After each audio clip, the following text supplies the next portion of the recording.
ஏதோ குறுக்கு வழியில போய் அவன் ஜெயிச்சுட்டானே நம்ம இப்படியே இருக்கிறோமே கவலைப்படாதீங்க, அதையும் பாப்பீங்க. கொஞ்சம் வெயிட் பண்ணுங்க இல்லையா. உங்க கண்ணு முன்னாடி குறுக்கு வழியில போனவன் கீழே விழுந்து கிடக்கிறத நீங்க பாப்பீங்க. அதை தாண்டி நீங்க கெத்தா போவீங்க. அதை இந்த வாழ்க்கை காட்டும். நீங்க நினைச்சு கூட பாருங்க. வயசு இருக்கிறவங்க பாத்துருப்பீங்க, வயசு இல்லாதவங்க வெயிட் பண்ணுங்க. உங்க கண்ணு முன்னாடி நடக்கும். இன்னொருத்தனை ஏமாத்தி பொழைக்கிறவன் ஒண்ணு ஹாஸ்பிட்டல்ல சாவான், இல்ல அடிபட்டு சாவான். பாக்குறீங்களா? கண்ணு முன்னாடி ஒண்ணுமே இல்லாம தான் போவான். என்ன சம்பாதிச்சோ அதை அனுபவிக்க முடியாம தான் போகும். யாருங்க எதையும் எடுத்துட்டு போக போறது இல்லை. நீ ஏமாத்தி உளுந்தடிச்சு போய் நீ என்ன பண்ணாலும் சாவு நிச்சயமா.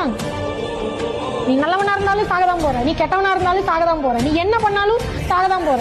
நீ எப்படி போய் சாகுற அதுதான் மேட்ரு. அது வரைக்கும் நீ என்ன பண்ண போற? அதை நீ நல்லபடியா வாழ்றியா இல்ல இன்னொருத்தனை கெடுத்து வாழ்றியா அதை பொறுத்துதான் நீ மறுபடியும் வருவ. லைஃப் ஒரு கேம் தானே இல்லையா.